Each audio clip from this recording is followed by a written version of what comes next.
Open Glam Hackathon, like our pre-event this evening, which is called Open Glam Night.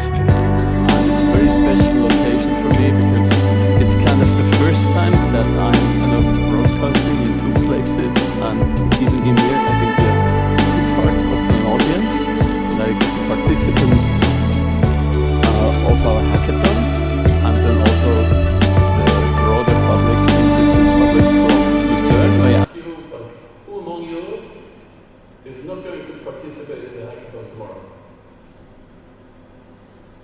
Okay, at least you have 1, 2, 3, 4, 5 curious people, so that's great. And what is very special today is we have a direct other audience on the other side of the Atlantic Ocean, more precisely in Puebla, at BUAP. That's our partner university. So hello to Mexico, and let me start with a short overview of our program. Now I have to see how I can switch. Yeah.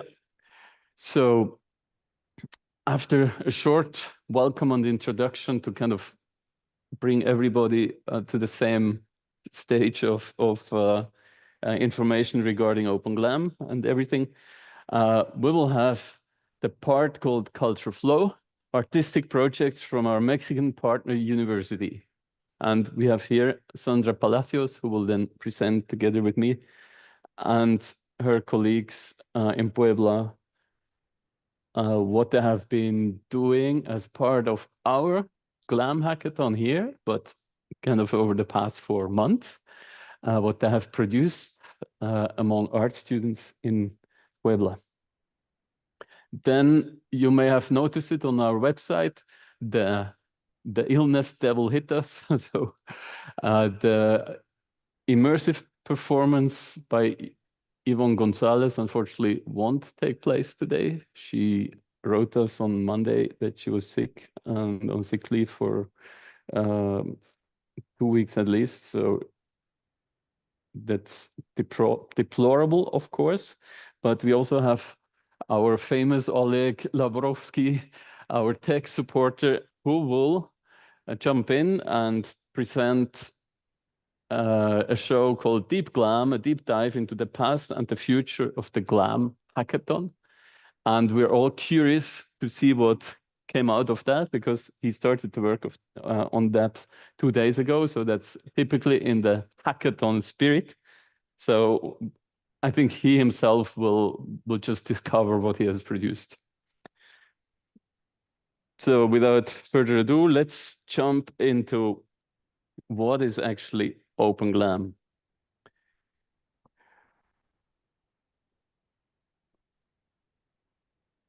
So Open Glam started about 12 years ago and looked at how the internet changed practices among heritage institutions.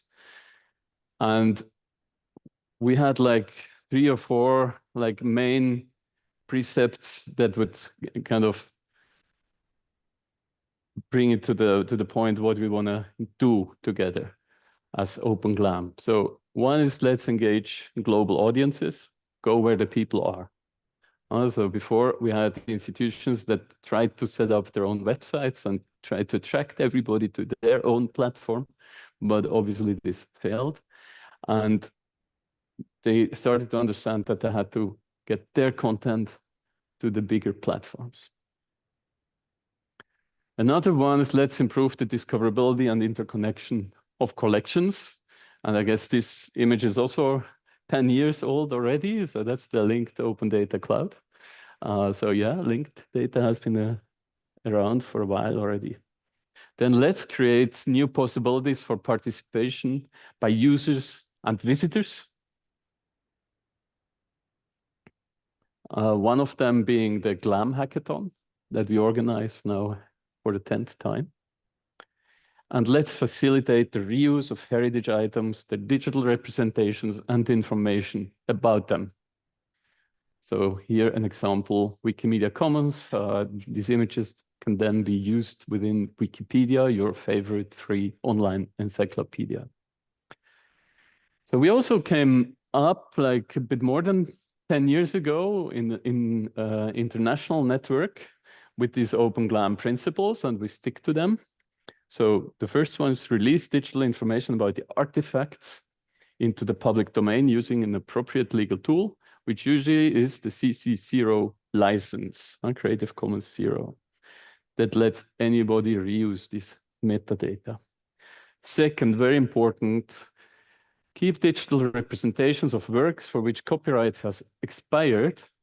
So works that are in the public domain and everybody's free to use them, keep them in the public domain by not adding new rights to them. So 10 years ago, we had some institutions who tried to argue, oh, we digitized this material, now it's ours. We don't share it anymore.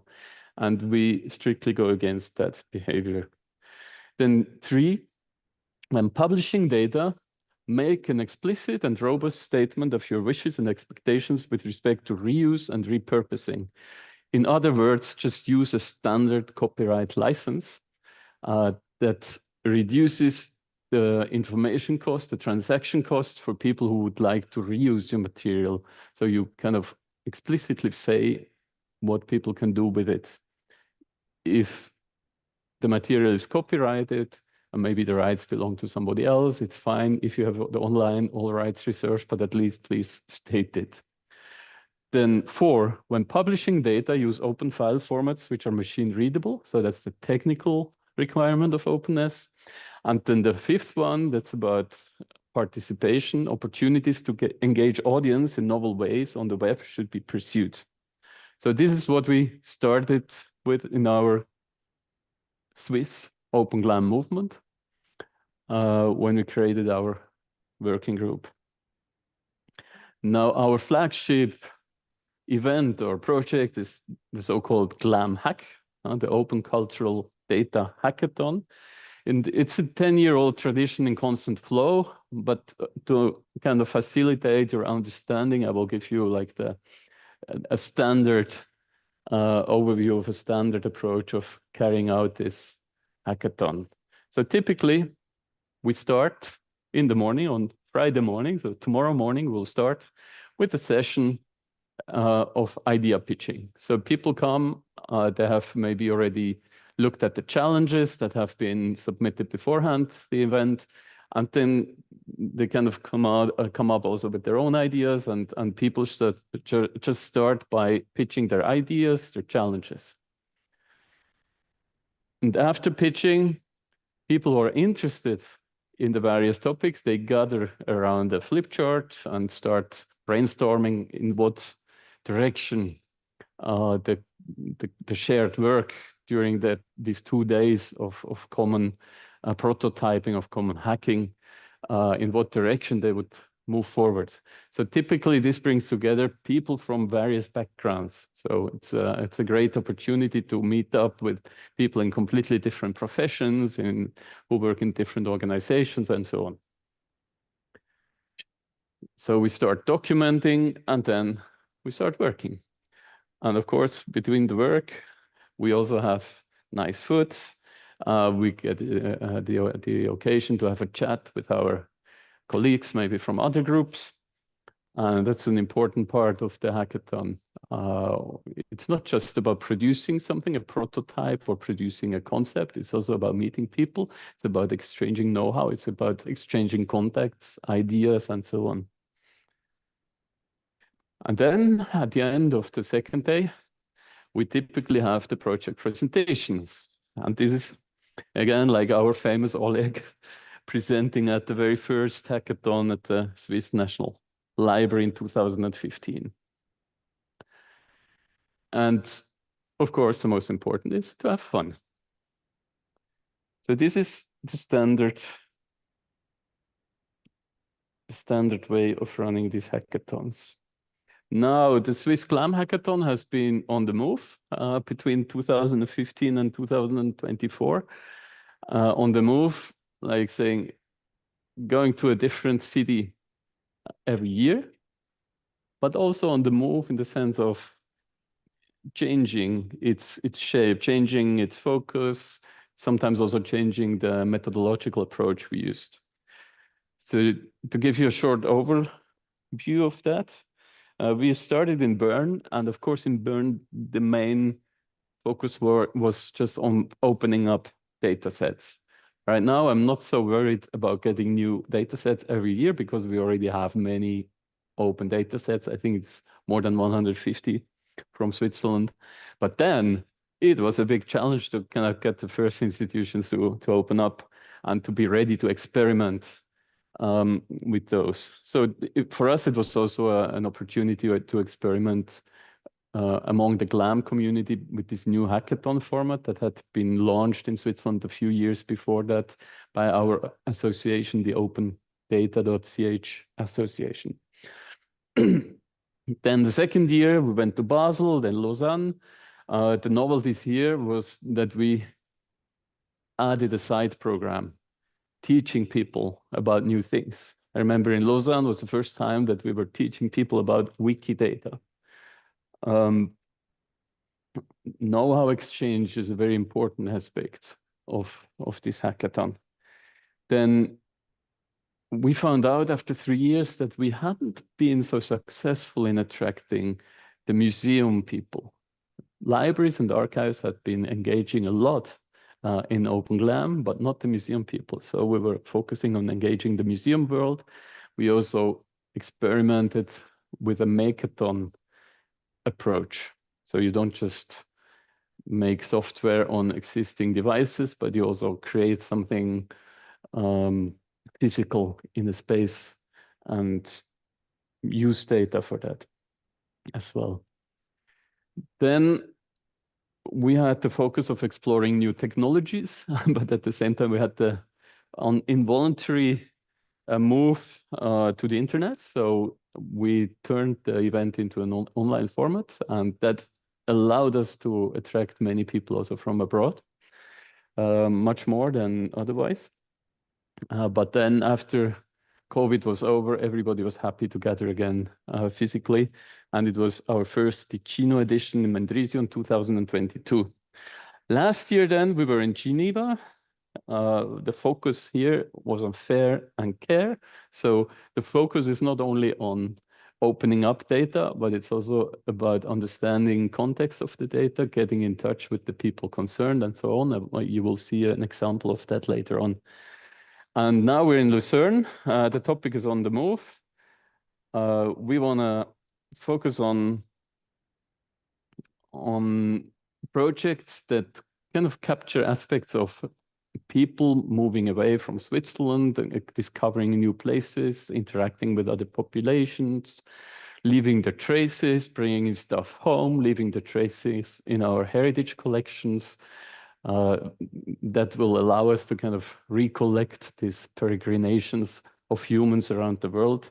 And of course, it's again, we have again this issue of decolonization, of north-south interactions, and so on.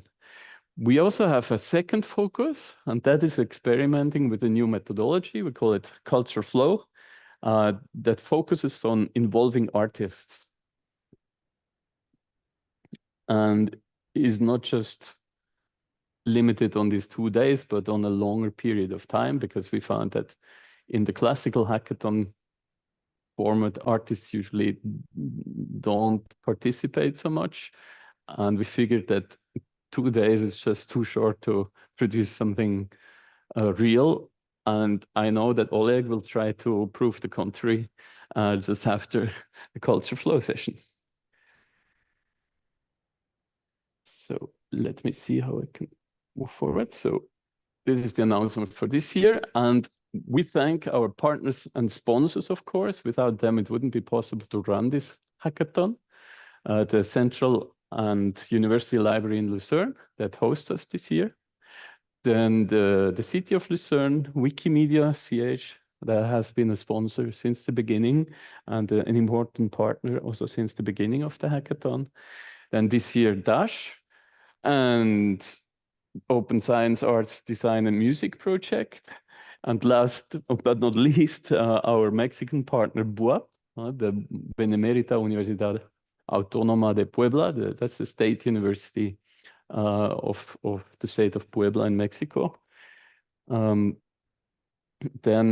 of course, the whole network of our Open Glam, Friends of Open Glam network, these institutions who are members of our association and allow us to run our activities thanks to their annual contribution. And if you belong to an institution that doesn't have their logo up here, please talk to your bosses, talk to us, and put us in contact. We need more members. It's important to have a very broad basis for our activity.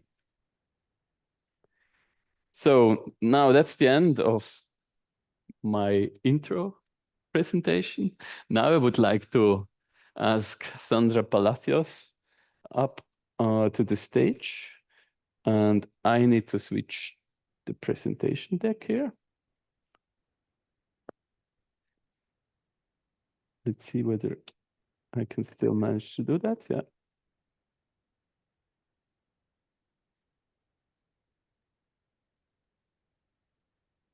So we're going to present Culture Flow.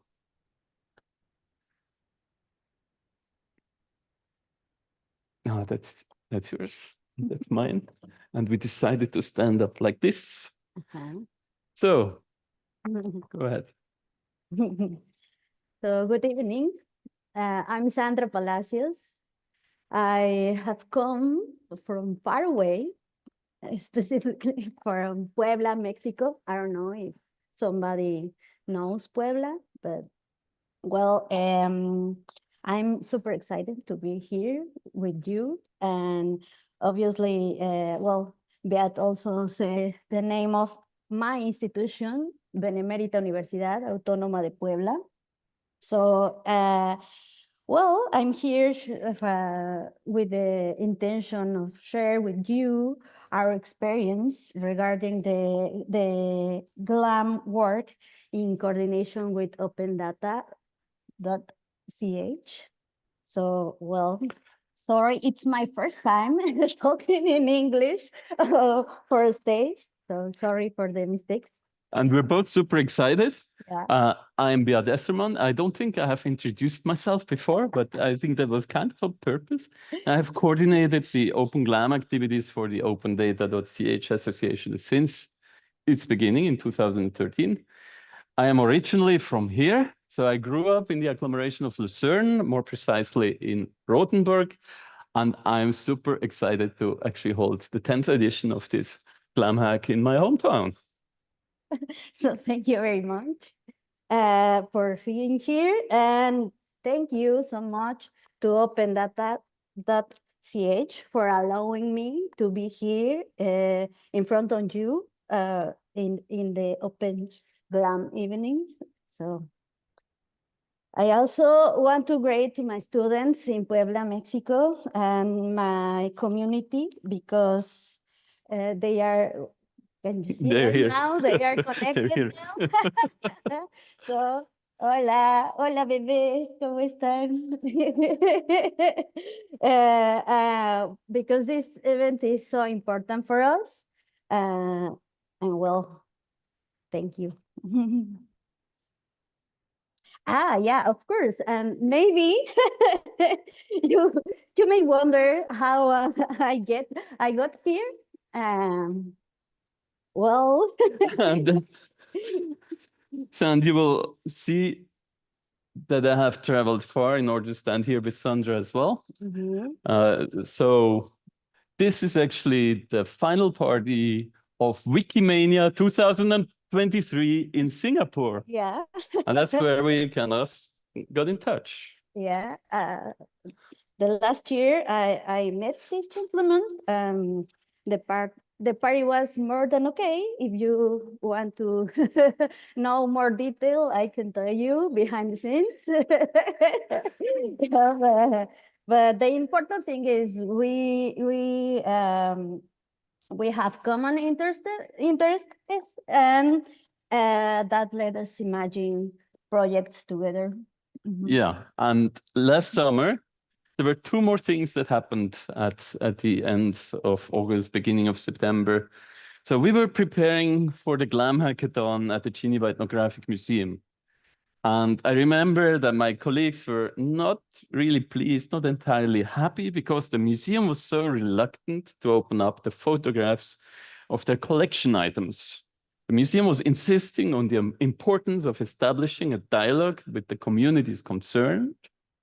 And I thought, yeah, we're in a bad place as the Opendata.ch association to ask ethnographic museums to open up collections. So we have to play the ball to the other camp and then ask from the other side of, in this case, of the Atlantic to open up.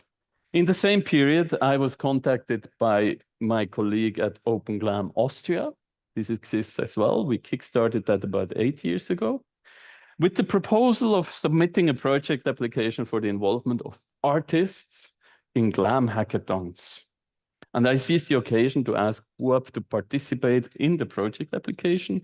And soon we were making plans for an academic exchange in 2024 with the goal of bringing Open Glam to Puebla.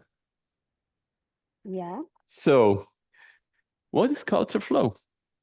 Culture Flow is a methodology that has been developed to extend the traditional Glam hack approach. Culture Flow is intended to encourage and facilitate public participation and artistic creation. And it is being concretized for the first time here in cooperation with our partner university in Mexico.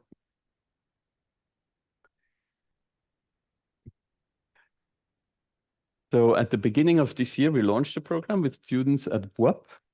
And by the end of April, we were working along 3 lines. One was the pluralist views on artifacts in ethnographic collections, artistic approaches, participatory approaches, etc. Then the second line of activities was to kind of try to set up projects that allow us to kind of exchange our different perspectives on the Habsburg. And the third one was improved access to Mesoamerican collections worldwide on Wikimedia Commons, on Wikidata, and so on. We had contacted 10 museums in Switzerland with ethnographic collections and with varying success, as you can see here. But we got the ball rolling. Yeah, and now we kicked off 3 projects with the participation of students at ARPA, WUAP, and in the art school. So, well, and last but not least, we had launched the idea of original Open Glam program for the state of Puebla with a Glam hackathon at WUAP in 2025. Yeah, and the project presentations tonight are an important milestone in the process. And we have now our students and the director of ARPA, the art school of PUAP, joining us from the Complejo Cultural in Puebla. So now we should be able to switch over to Puebla. Now, Oleg, I need some instructions how to do that.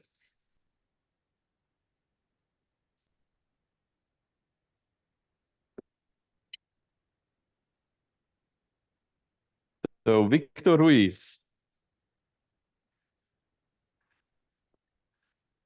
I can see his hat. Yeah. Okay. Gracias Hello, Victor. por su presencia.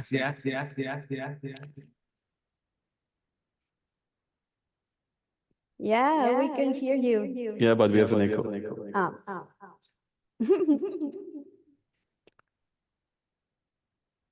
Okay. Quisiera agradecer a la maestra Sandra Palacios por generar esta vinculación y esta vinculación ha permitido visibilizar el talento artístico de la comunidad estudiantil de ARPA. Desde luego, el apoyo de Beth Sterman ha sido indispensable para que este momento llegue a un punto de culminación de resultados, pero es un paso que estamos dando apenas y espero que sea la primera de una larga serie de colaboraciones. Enhorabuena. Muchas gracias. Muchas gracias, Victor. So, I don't know if you understand Spanish. Yes, of course. Yeah. But please translate.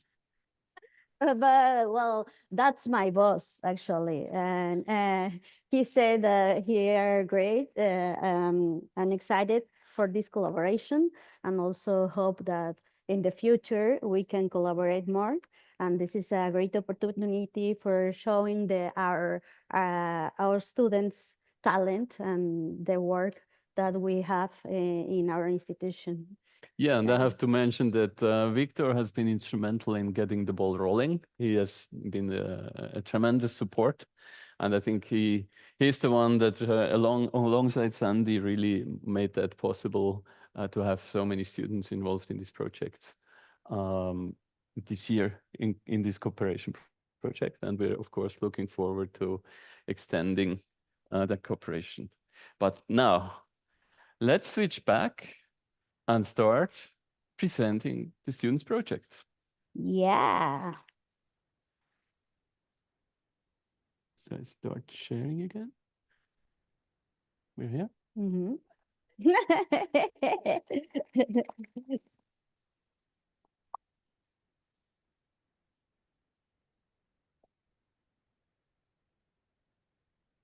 So the way we set it up is I kind of will tell you how the interactions went with our museums in Switzerland, and Sandy will then talk a bit more about how we worked with the students. And of course, you will get to see the current state of advancement of the students' projects.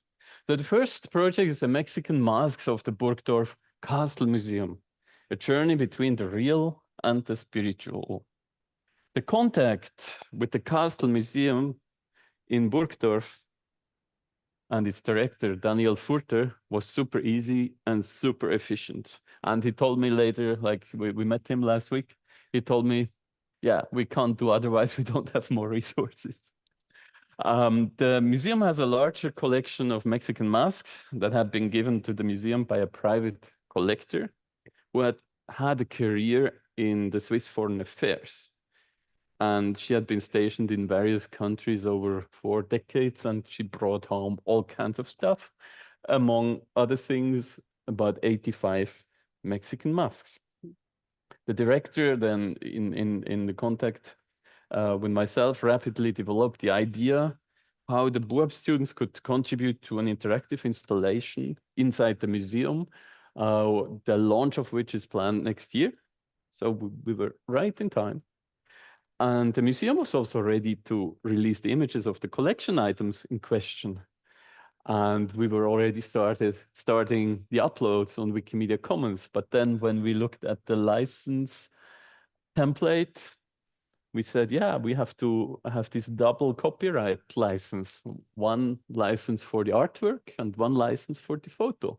With the photo, we didn't have a problem, but we had a problem with the artworks. They're from the 20th century and they're kind of on the copyright.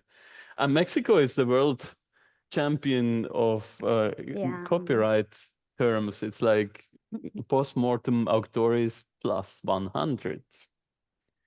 So yeah, but we had these Mexico-related collection items that were kind of, we could have access to the photos, etc., and the students could choose from them, and we settled quite rapidly on the masks. Yeah, so when we asked the students to search through the museum archives, we found different approaches.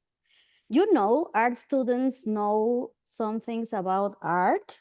So in the case of Bordeaux Castle, they found it curious that there were masks that are easy to get in Mexico and are still used in carnivals.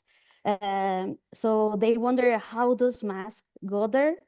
It's not that there are exhibitions about masks in Mexico. In fact, we have museums about them, but what meaning can a Swiss museum give to a Mexican mask? So These are the 3 masks from the Burdock Museum collection chosen by my students. Let us allow them to explain why. Yeah, and now we will see the first video. And I believe Oleg can just launch it and we'll see it on the screen.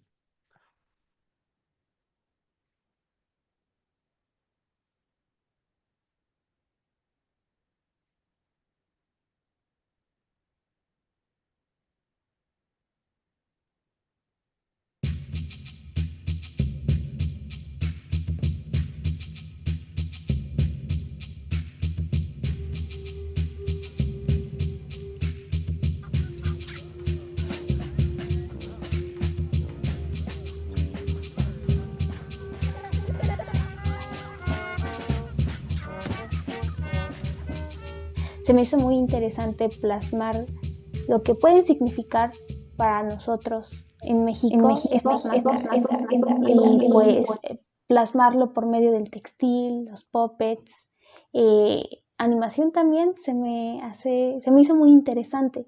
Porque son personas tanto de cine, de digital, de plásticas, que estamos trabajando juntos para ver cómo sacar esto, y algunos ya tienen experiencia en las áreas en las que están trabajando, otros no tanta, pero lo importante es que como que todos nos queremos ayudar y lograr que esto salga.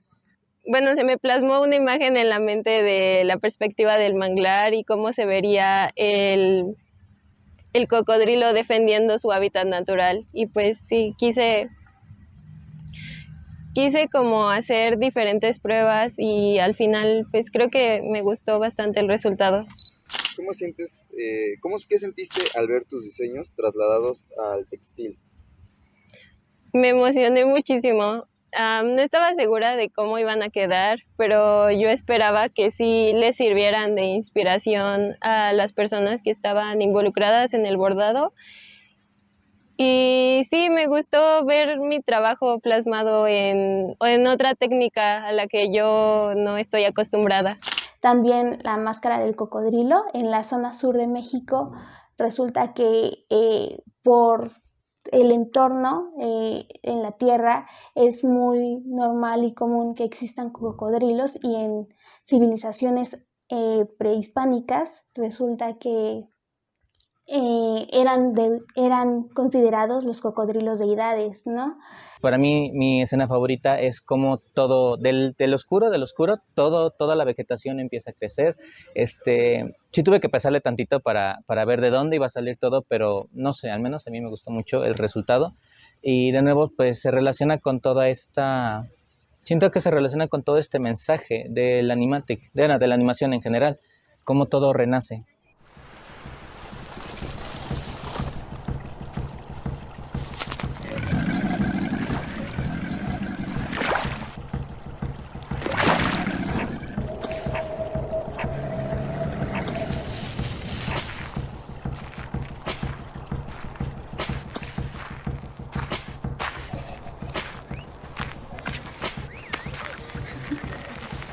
A mí la escena del diablo me recuerda a mis abuelos, las pláticas que yo tuve con mi abuelo. Él fue bracero, tuvo que cruzar en su momento el río Bravo, e incluso el paisaje en el que está ubicado el diablo pues remite bastante a mi viejo San Luis. Incluso pues el diablo mismo fue un personaje que me fue introducido por mis abuelas. Toda esta cuestión del mal, la visión católica, incluso en su aspecto más burlesco de las pastorelas y todo eso. Fue enriquecedor, porque cuando empecé a trabajar en este proyecto me contaron que todas las danzas de estos personajes pues realmente existían y realmente estaban inspiradas en estos personajes.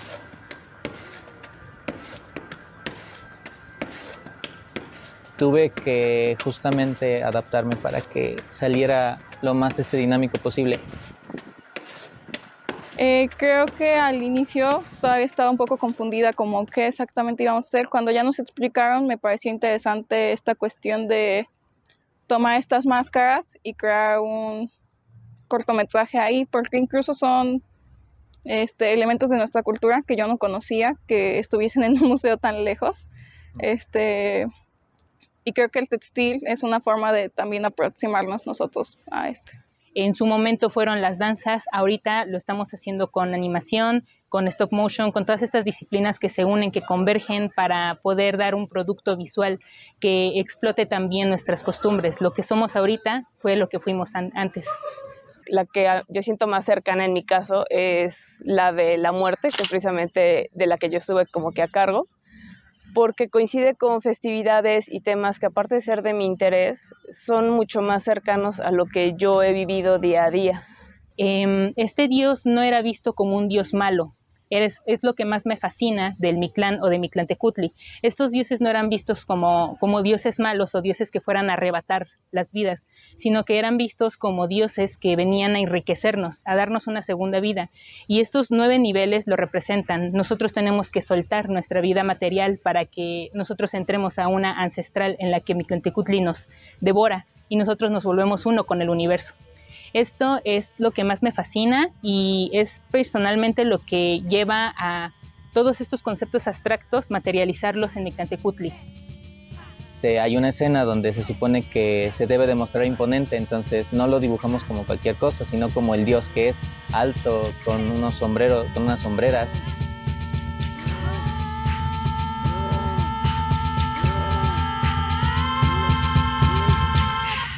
Y me gusta como que esas fusiones que se lograron hacer de una transición a otra para que tuviera como que secuencia y se viera que realmente tienen una relación real las 3 máscaras que se escogieron.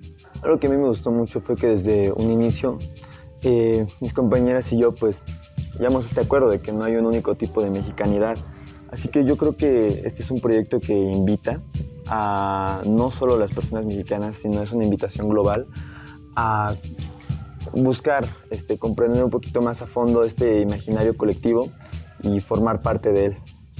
Estas máscaras también representan distintos momentos en México y es algo que se nos hace muy bello comunicar.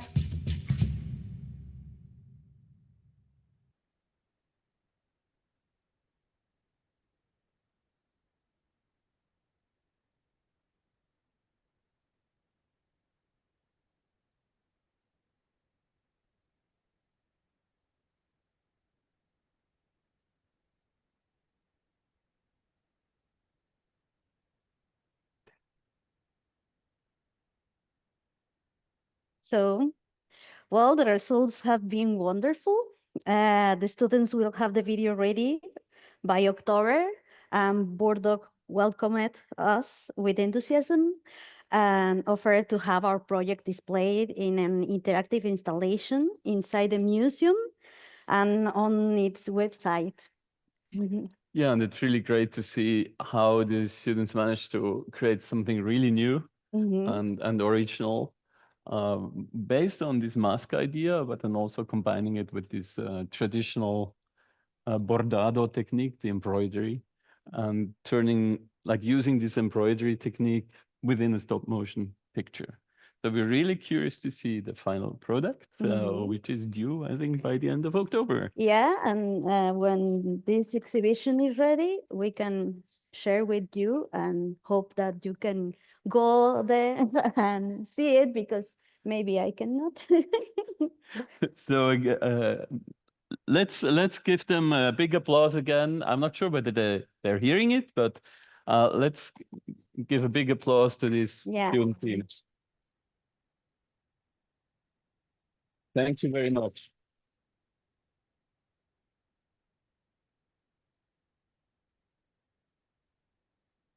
Now we move to the second topic, the different perspectives on the Habsburg. So how the idea was born. And this is actually an idea that was born while we were writing the project application. So when we submitted our project proposal a year ago, we were like 2 Austrians, 1 Lucernese, 1 Mexican. And in the interaction with Sandra, we quickly discovered that we had one thing in common. A common colonizer. Well, at least that's how you tell the story. The Gueros, the Habsburg, or the colonizers. And I was thinking of the Battle of Sempach. And this is also kind of the story we are telling here in Lucerne. Like in 1386, we kicked out the feudal power, the Habsburg, right? You can always then have a more critical approach and look at the city of Lucerne as another feudal power, but let's close that bracket. The history of the Habsburg is not only intertwined with the history of Lucerne and the early Swiss Confederation, but it is also geographically intertwined with my own history and the history of my ancestors. In fact, for more than 400 years, my ancestors on the father's side had lived within 3 kilometers only of the Sempach battle site. And you may know, the ones who live in Lucerne, they may know that the Sempach battle, the yearly celebration is like, it has been going on now for almost 7 centuries, and it's a public holiday here. So after so many years, we're celebrating every year this Sempach battle. And I just talked to my father. We visited the site with my father just a couple of days ago. And he said, yeah, I never went to school on that day. So they were celebrating. So from there, it was a small step to start feeding the Habsburg topic to the students at BUAP, with the idea of creating installations at various Habsburg memory sites that would allow people at various sites to discover the memory culture in other countries. And now, Sandra, let's see whether we're ready for that and whether you are ready for that. Now, where's the slide? Oh, slide is here. So now it's time for an interactive session. Please take your cell phones.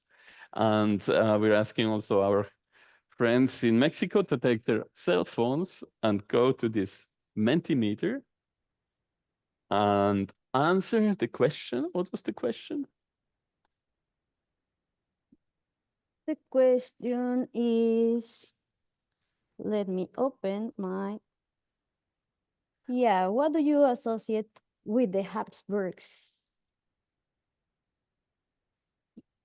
Just please enter a few words or a few concepts that come to your mind.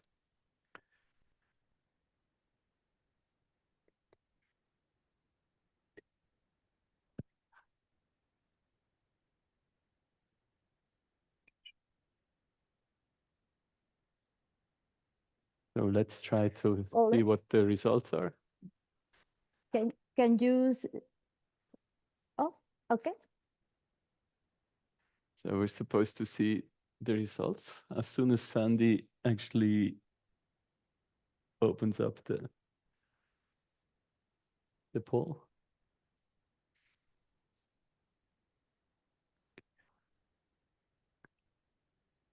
Can you open here?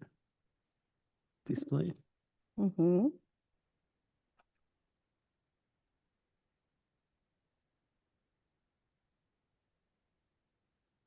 Now we can see the responses coming in.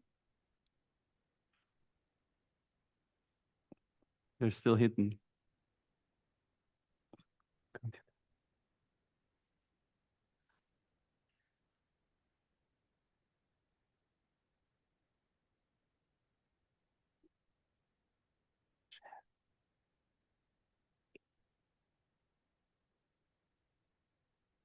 We have a little technical glitch because we're on various devices.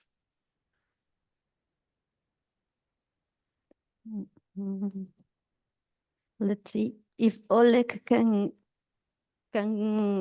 show the results. In this part.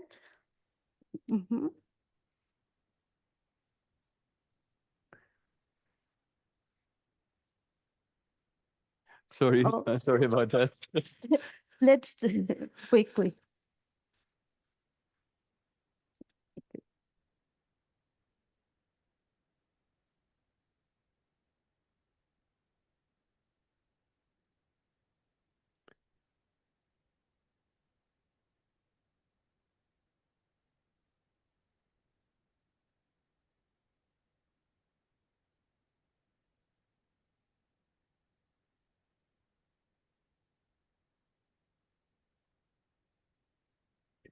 Yeah, Jorge, the same problem. We have the same problem. We can't show the results currently. Sandy and Oleg are working on that. It's because we're showing our presentation not from the same slide deck as we're showing the results.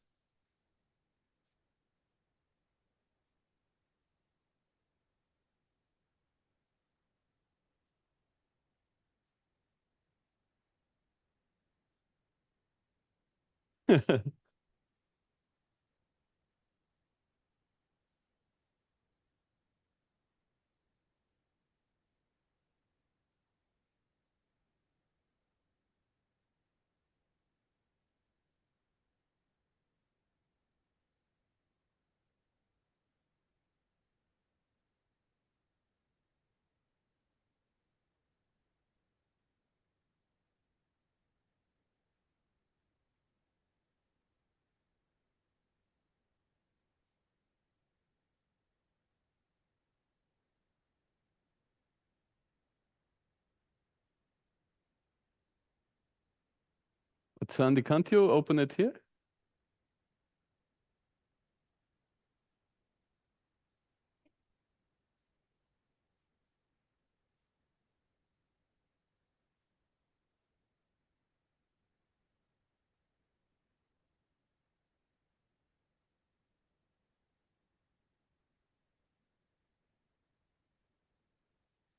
Otherwise, we just move on. We can't get it on.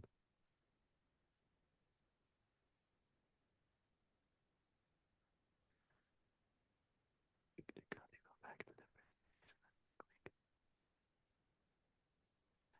No, that's the other one. Participant link. Can you show it? We can just say the results, maybe.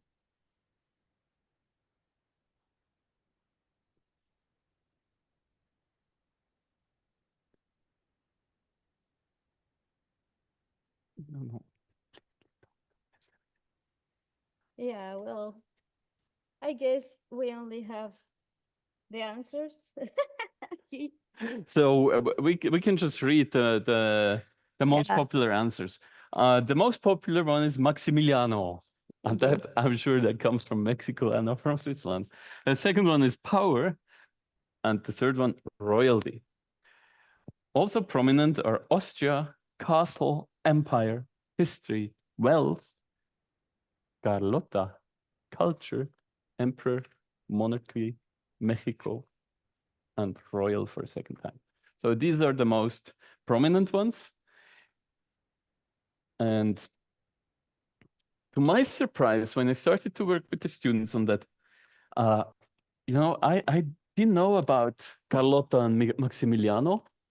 I knew about Hernan Cortés and Moctezuma, and that they actually went to Mexico under the King Charles V or Emperor Charles V from Spain. Carlos Quinto, how they call him in Mexico, also representative of the Habsburg. But yeah, you will see now that their focus is on Maximiliano, the Emperor of Mexico. Yeah, this was a digital art team that when they invite to provide a perspective on what they know about the Habsburgs, choose one of the most controversial topics in Mexico. What were the reasons that led Maximilian of Habsburg to Mexico? Also, of course, because nobody here knows him. Do you? Anybody? Maximiliano, Carlota, Castillo de Chapultepec? No? So, well, let's see the student tell us. And then if you want, you can search on Wikipedia. So let's launch the second video. And I think we should.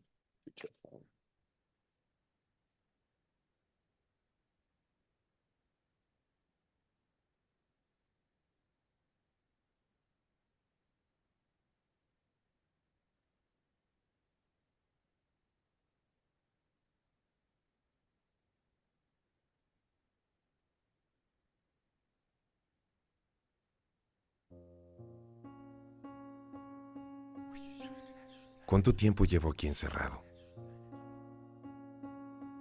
¿4? ¿6 meses? ¿1 año?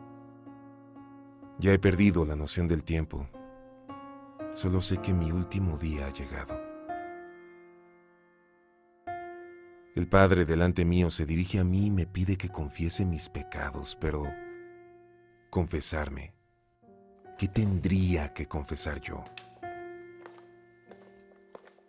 ¿Qué culpa tendría yo?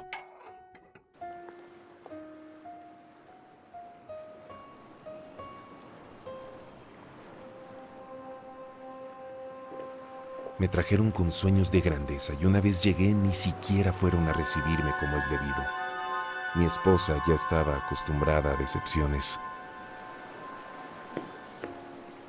Pero aún así,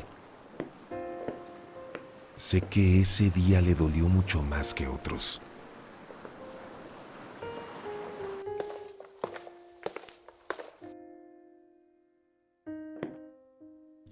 Hace mucho que no pruebo un platillo digno de mí. Mi mente nublada aún recuerda los grandes banquetes que dábamos en mi palacio y la compañía vacía que me daba mi séquito. Y Carlota. Lo cierto es que siempre estuve solo, aun cuando te tuve a mi lado.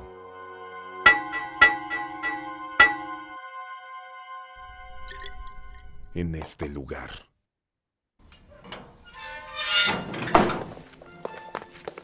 Yo era quien mandaba, quien tomaba las decisiones, la personificación del poder.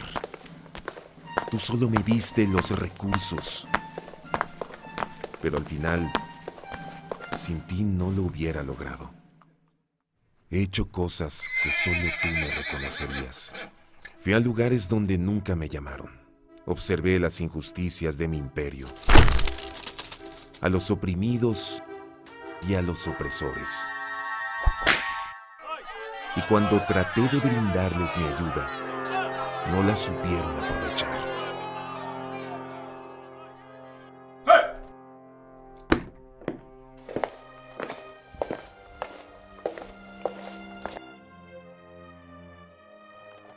¿Qué fue lo que hice mal?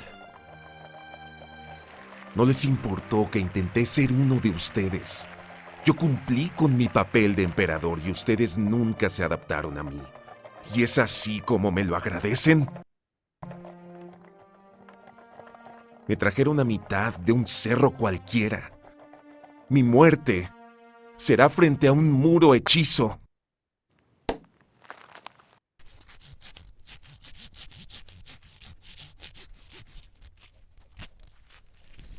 Pude haber puesto mayor resistencia. Pude haber huido. Pero la realidad es que escogí perderlo todo. Ya no me quedaba más que un poco de dignidad. Es por eso que... Por favor, acepten este mísero puñado de mi riqueza y denle un poco de honor a mi dignidad.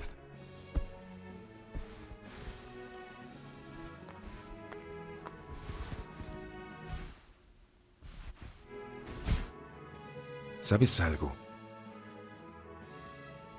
Traté de darte todo para complacer tu ambición. Construí un imperio para ti. Abandoné mi título, me quedé sin lugar a donde escapar. Y hoy moriré por tu culpa. ¡Pelotón! ¡Preparen! ¡Apunten! ¡Fuego!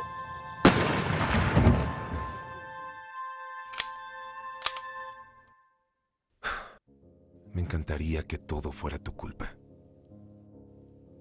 Pero en el fondo, sé que no es así.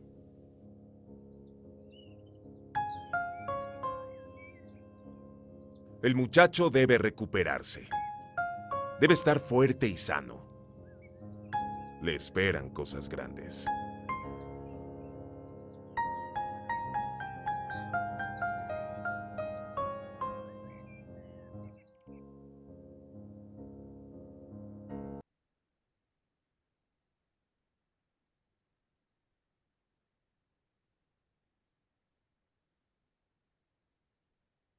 you just saw is the final product of the project. They took it quite seriously, so much so that they have went so far as to make an animated video. Why not, right? To tell us about the process.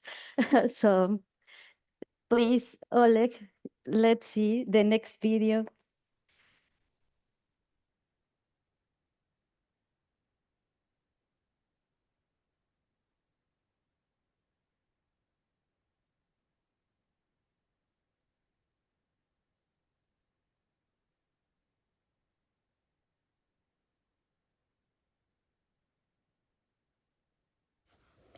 Have you ever thought about making a 5 minutes animation in 4 months? Well, neither did we, until we were proposed to take on this project. The first thing we thought about was recruiting people as soon as we heard the deadline for the project. That's how the Novara Collective was born. And we are the team responsible for the short film Memories of Ansburg, A Pale Grandeur. This is a group of students and young artists from WAP created specifically to bring this project to life. The beginnings of the project were somewhat uncertain. We knew we had to make an animation about the Emperor of Mexico, Maximilian of Habsburg. But that was all. The team had the freedom to do whatever they wanted with the story, direction, and production. It was like flipping a coin. Everything could either turn out really well or go extremely wrong. As soon as the team knew what the short film was about, the directors got to work and we tried to organize ourselves as best as possible by creating a schedule of activities. We were just a group of naive students in the middle of final exams who thought we could organize 40 people. Our first mistake was focusing more on how we wanted the film to look, rather than the core function of the project. This caused problems with the story and consequently with the storyboard. We had to do research to give the story historical facts that would make our story more credible, and ended up redoing the storyboard 4 times until the story was properly told. As a result, we went from having 2 months to animate everything to just a month and a half. Thanks to the heads of each pre-production team, as these corrections were made, all the necessary visual requirements were prepared so that the animation team could start working as soon as possible. The animation team was divided into 4 departments, and everyone was allowed to choose the area where their artistic skills could be best exploited. However, due to the lack of manpower, they were assigned more than one section. The production of the short film was full of corrections and updates. Our teammates were frustrated, but thanks to good organization and everyone's willingness, we were able to push the project forward. Unfortunately, the 2-week delay persisted until we reached the post-production department. During the editing process, we encountered issues with timing in the clips, color correction, and file export problems. But, as with the rest of the project, we had team members who tackled the challenges and kept moving forward. Fortunately, other parts of the project, such as the music, were ready in time, with the right composition for the short, as well as the dialogues of Maximilian's character. We can only say, yes, we did it! Ladies and gentlemen, it is possible to finish a 5-minute animation in 4 months, as long as you have perseverance, responsibility, and commitment. All the sleepless nights and stressful moments were worth it. Despite being inexperienced in this type of projects, we were able to deliver on time, with a short film explaining our perspective on the Habsburg history in Mexico.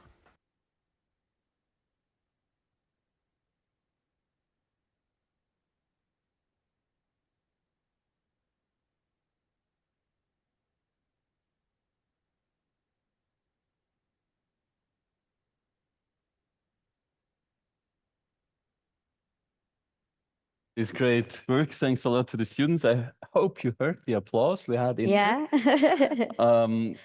It was really impressive for me to see that the memory that came up from among Mexican students was this romantic story around Maximilian and Carlotte, his wife, and nothing about the stories we are telling here, and nothing about Carlos Quinto, and that kind of led us to the idea of having a common project across different countries to actually juxtapose the different memory cultures related to the Habsburg and show them in our different memory sites dedicated to the Habsburg. And that's one challenge you will be able to work tomorrow if you're interested. And I guess after seeing this work, we will be really pleased to kind of pursue that approach. Now more than ever, we want to find partners to join us in this adventure, telling the stories about the Habsburg, these different perspectives, because we know that everyone has known a part of the Habsburg history. So yeah, and although everybody assured me otherwise, I actually found some traces of the memory of Carlos Quinto in Puebla. As Sandy knows, I'm very obstinate and perseverant, and she's learning a lot through that. And so at every kiosk in Puebla, you can actually find this candy bar, Carlos Quinto, made by Nestle. And then the other one. Please, Oleg. Are we actually sharing? Are we sharing the slides? No, no, we're not sharing. Let me start the sharing again. Zoom.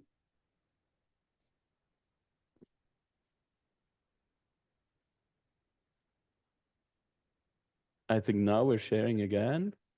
Yeah. And I can launch the presentation. Okay, now we're sharing. So this candy bar, Carlos Quinto, can be found in every kiosk in Puebla. And in Mexico, actually. Well, yeah, in Mexico. And on the right-hand side, you see the coat of arms of the city of Puebla. And the K5, KV, stands there for Carlos Quinto. And I think that was news for Sandy as well. Yeah. So let us now turn to the third project. It's called Mujer Lipan.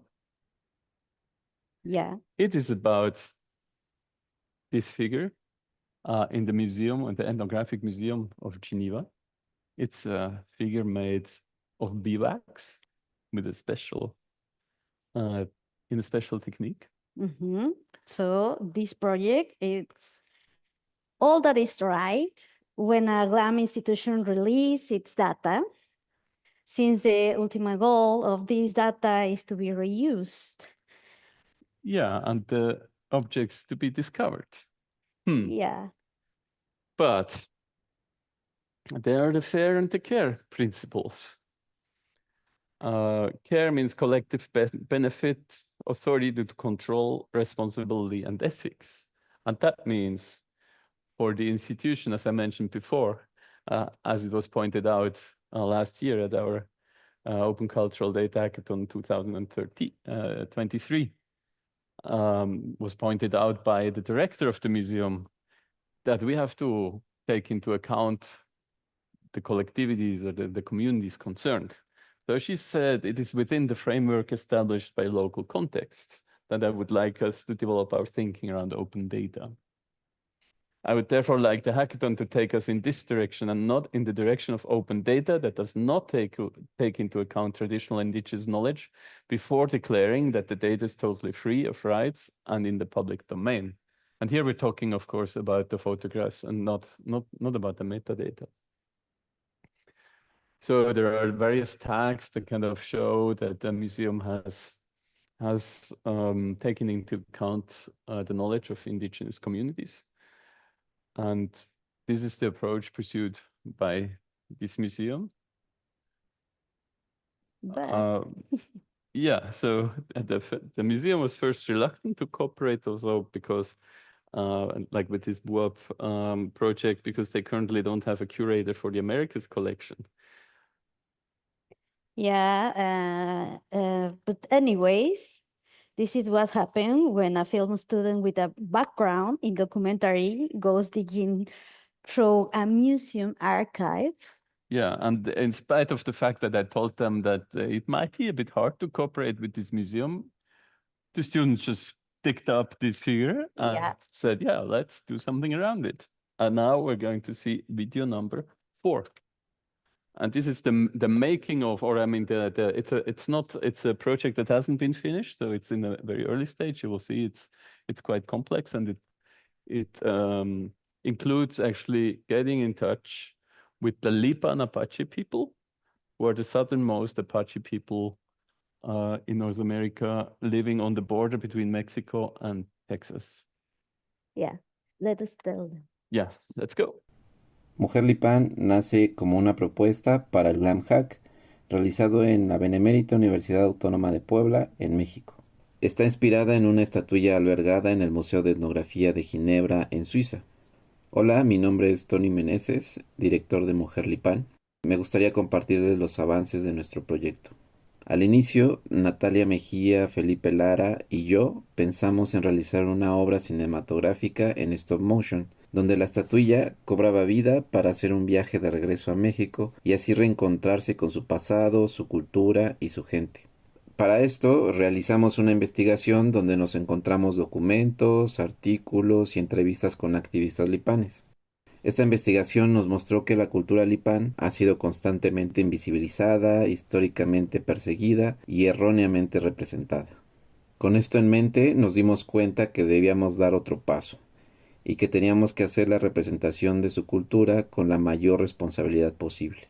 Es así como nos dimos a la tarea de contactar activistas lipanes que nos pudieran asesorar con la obra. Afortunadamente logramos hacer contacto con Iván Alexander de León, que es activista y antropólogo lingüista, que ha representado a los lipanes del estado de Coahuila por varios años y ha llevado el mensaje de su cultura al Congreso de México.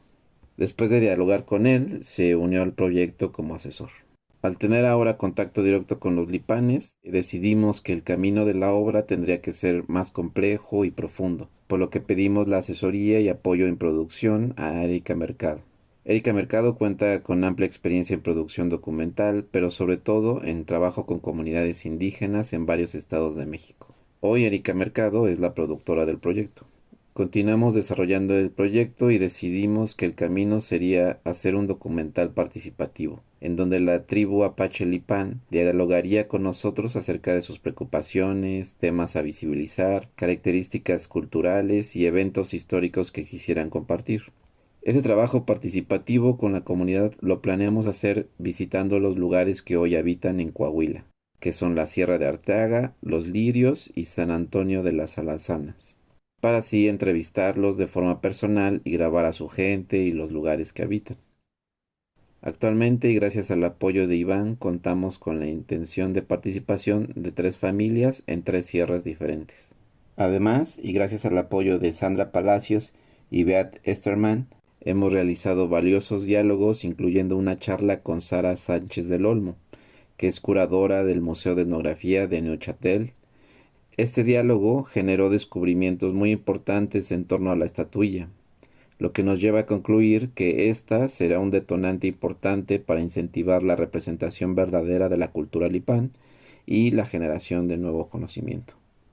Actualmente estamos realizando los planes de acción para la visita a Coahuila, en donde no solo grabaremos la cultura lipán y los lugares que habitan, sino que dialogaremos directamente con las familias y representantes para priorizar los temas a tratar. Además, realizaremos dinámicas para crear bocetos de historias o cosmovisiones que surjan durante el diálogo y así poder representarlas en stop motion cuando regresemos a Puebla. Mujer Lipán tendrá una extensión de aproximadamente 10 minutos y será un documental coral participativo de acción viva con algunas representaciones en animación stop motion.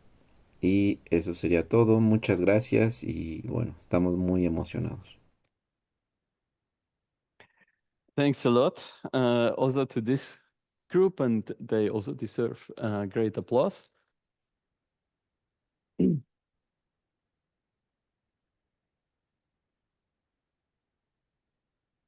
Thanks to the interest shown by the students and the focus on a single object, we were able to continue our good working relationship with the museum. They let us use a high-resolution version of the image, although it took some time to actually get it liberated, well, not liberated, but get access to it. It's still not freely licensed, but we're going to work on that. They, as you could see, they put us in touch with a specialist for Mesoamerican cultural heritage at another museum. And we had a great conversation with this curator and a representative of the Lipan culture. The museum also provided us with extra documentation about this type of wax figures, which were quite common in the first, or since the first half of the 19th century in Mexico. And we're planning also to hold an online conversation with the director of the museum and representatives of the Lipan people. So we're kind of following the precepts of the museum that we should get in touch with the communities concerned. Although the figure has not been produced by a Lipan person, very probably, but by an outsider who has an outside look on this culture, on this community, which in the 19th century was actually threatened by genocide. So, Sandra, what are your impressions of the project so far? Well, of course, I am fascinated about the project, the way a single figure has opened the doors to an unknown culture, because also we didn't know about this Lipan culture in Puebla. Well, now, of course, we want well, we are looking for sponsors because we want to sponsor this project that is huge, and we are very excited about the whole thing going on. So in fact, if I have a Swiss salary, I will sponsor them myself. But well, maybe a hat will be passed through their seats for these who would like to cooperate. So you're proposing to a collection of money tonight? No, not really. Or do I? I don't know. No, I don't think He's so. joking sometimes. Yeah, but we are in the stage of looking for sponsors to carry out the recording of the documentary. Yeah, this is it, I guess. We are in the final round now. Yeah, we are now through with the 3 students project we told you about. And maybe you remember we had these 3 lines of action, and the last one was improving access to Mesoamerican collections and beyond. There will be a hackathon challenge that we will be working on the next 2 days. And we have been also in contact already with Museum Riedberg. Joris is here as well, and we hope that Museum Riedberg will be a showcase institution when it comes to sharing images online on Commons. And we have also had some reflections already how we can have a sort of maturity model for collections, how they can be made accessible. And we want to reach out, obviously, to other museums here in Europe, but also to museums in Mexico itself. Of course. Will you join us? I have new students every semester. So if you want to, let's keep in touch. And of course, we also reach out to Mexican museums to associate them to the effort and to join in the next Glam Hack in Puebla in 2025. Yeah, and I think the projects that have been presented tonight, there will be great showcases also to demonstrate what can be done based on heritage collections across various countries, across various continents. And it's now the moment to really thank the students and all the participants in these projects for the great work. And we would like now to kind of have a connection to Puebla Oleg, can we get that? I would like to line up the students in the front rows, especially those who have participated in these great productions. So we are seeing you now on screen in our hall here. So saying hello and thanks a lot again, and continue the great work. We're keeping in touch, and maybe another great applause here from Lucerne to Puebla.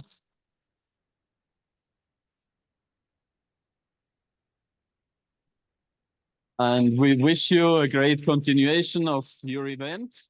The joint event is now coming to an end. So in Puebla, they're going to continue with a dialogue between the participants or the audience and the students involved in all these projects. And we here in Lucerne, we're going to go to a break for about 20-25 minutes. You can go to the bar. I think it's open up there. Get a drink, and then we will reconvene 9:15 and discover what Oleg has produced in his hacking sessions over the past 48 hours. Thanks a lot.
Bueno, sí es.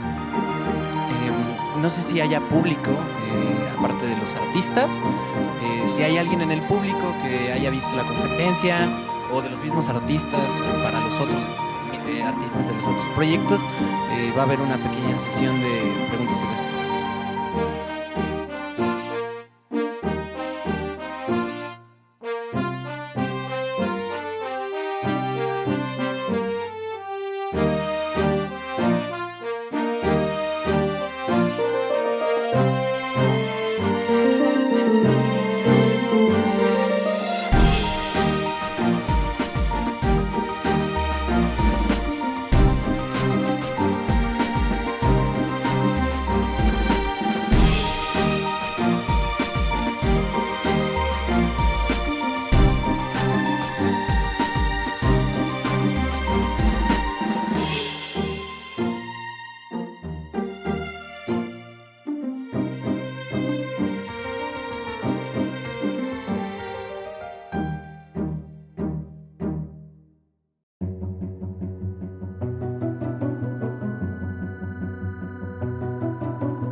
Just bursting with energy in all the museum. It was lovely to see you all in every corner of the museum. I mean, be there in the room, the Peter room, but usually people don't even know where it is when they come to the museum, and then to the library, and you were just everywhere. And I really hope that you felt comfortable in the museum, the way we do as workers here. So it was something I wanted to tell you, and I really need to thank so much Marina, Florian, and Grégoire for making all this possible for us in the museum, because I must admit that when Florian first told me about Glam, I was just like, I don't know what this is. Absolutely not. And you said it, Beate, I mean, you're going to celebrate 10 years next year, and I just didn't know what it was.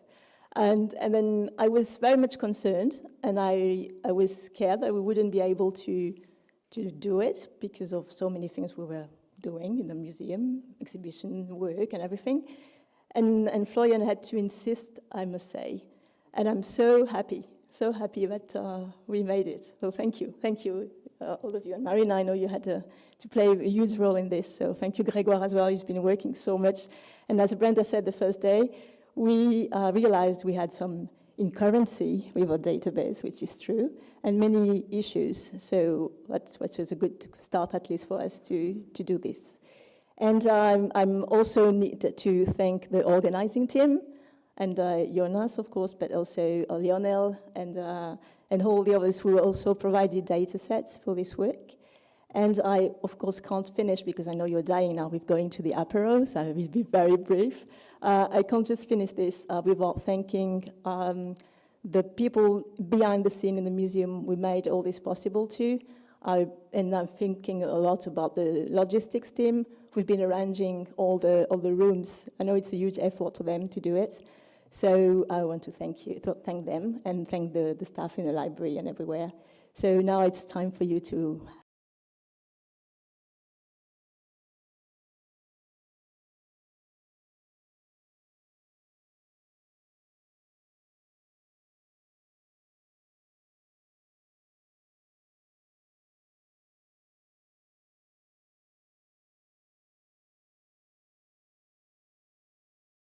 mock-up of the application, in which we present the collection and give 3 opportunities for exploring it. One, it's the last one actually, is just the idea of playing a random record.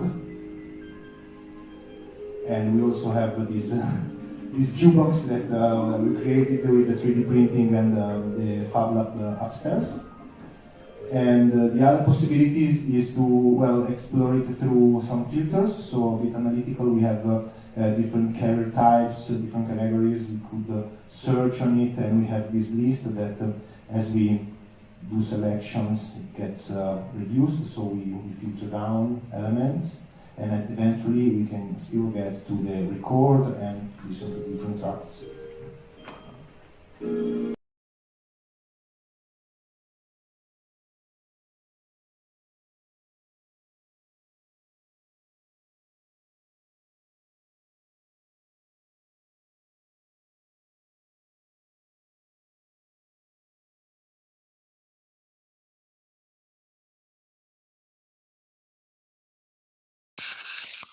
So nice to see so many faces. This is exciting.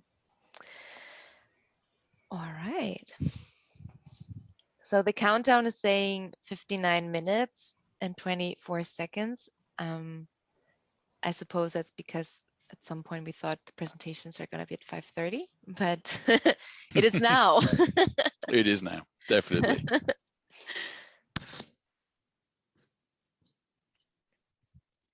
So I'm going to ask again everyone to mute themselves so that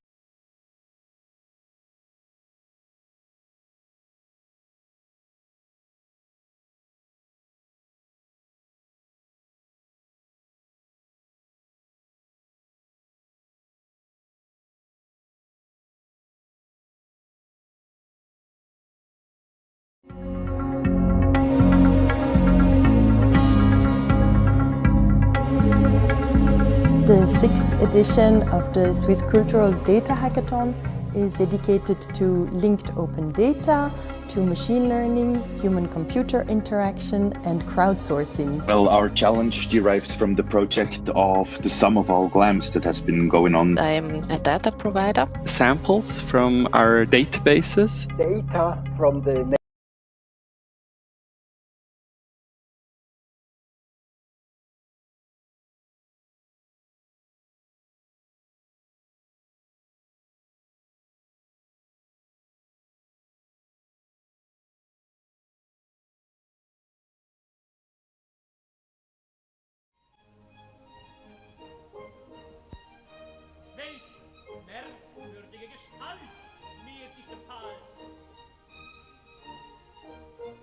In 2017, the Bern University of the Arts inherited a large collection of audio recordings. The collection had been assembled by Leroy Ehrenreich, an opera aficionado from New York. His main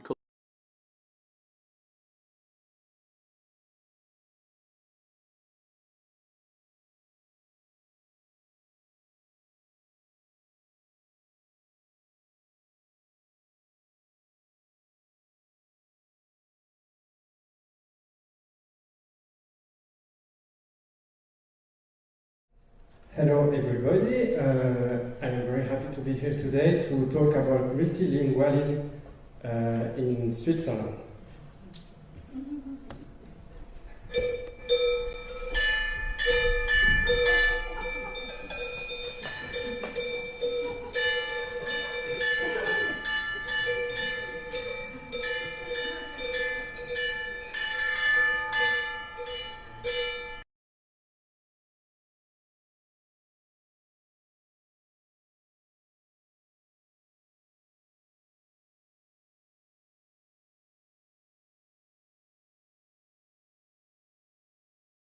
Schauspielhaus Zürich, performances in Wikidata.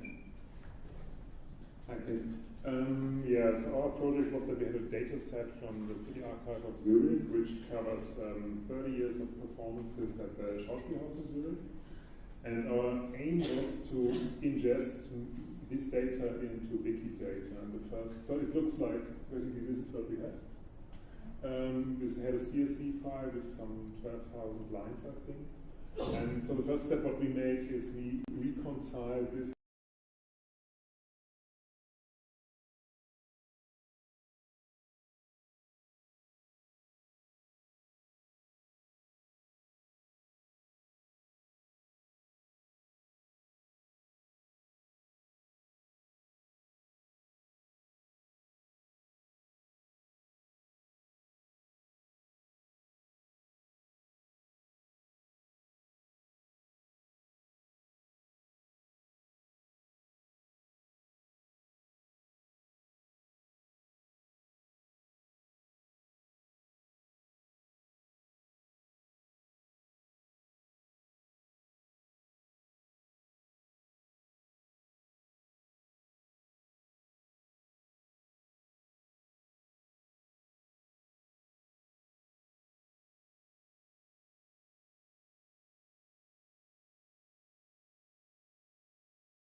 So we thought about the new interface for Wikidata that makes it more user-friendly. That's it. It's called Endless Story.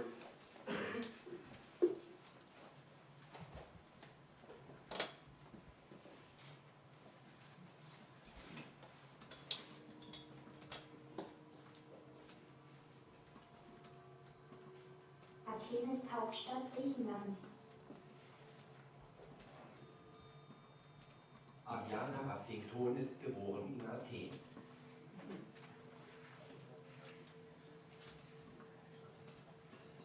Ariana Huffington arbeitet als Hörfunkmoderator.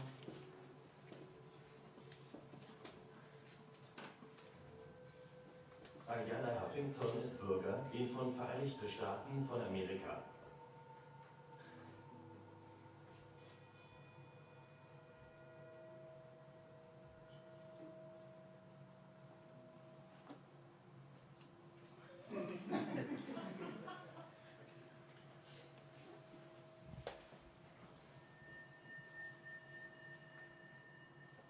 Lucerne ist Hauptstadt der Schweiz und Hauptort des Kantons Bern.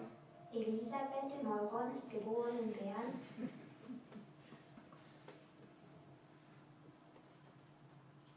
Elisabeth de Meuron ist Bürgerin von Schweiz.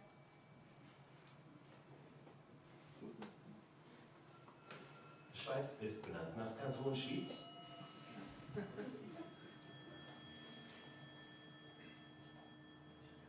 Schweiz hat die höchste Erhebung auf der Tofu-Spitze.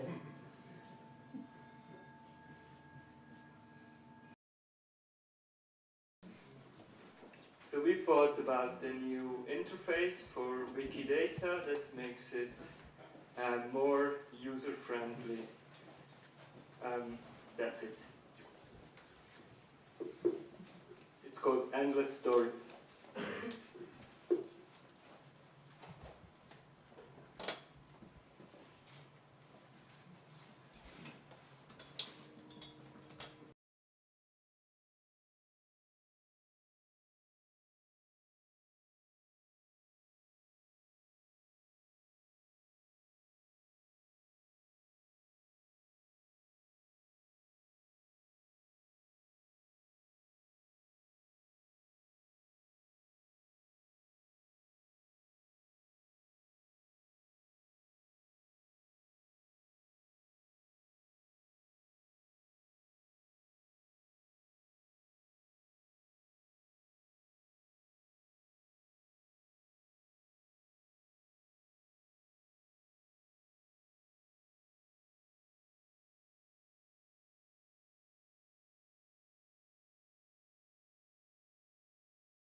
Deutschland wird regiert von Angela Merkel. Angela Merkel arbeitet als Politiker. Joachim Sauer arbeitet als Chemiker. Joachim Sauer besuchte die Universität und Humboldt-Universität zu Berlin. Alexander von Humboldt arbeitet als Geologe.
We're gonna do a song that you never heard before.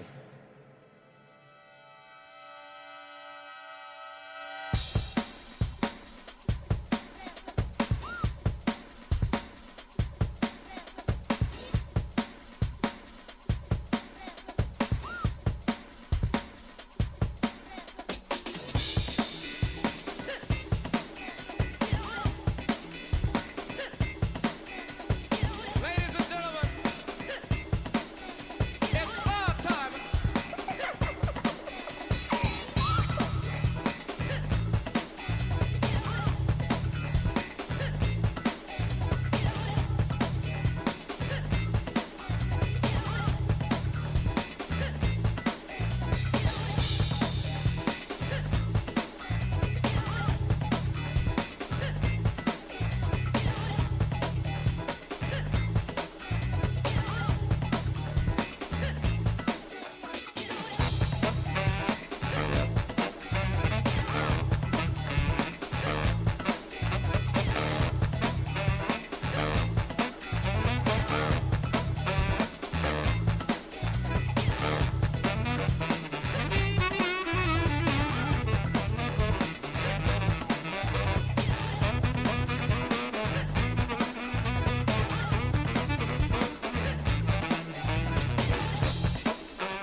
wurdest für versteckte Buchten gemacht. Wir wurden dafür gemacht, für Ersparnisse bei Reisepaketen zu sorgen.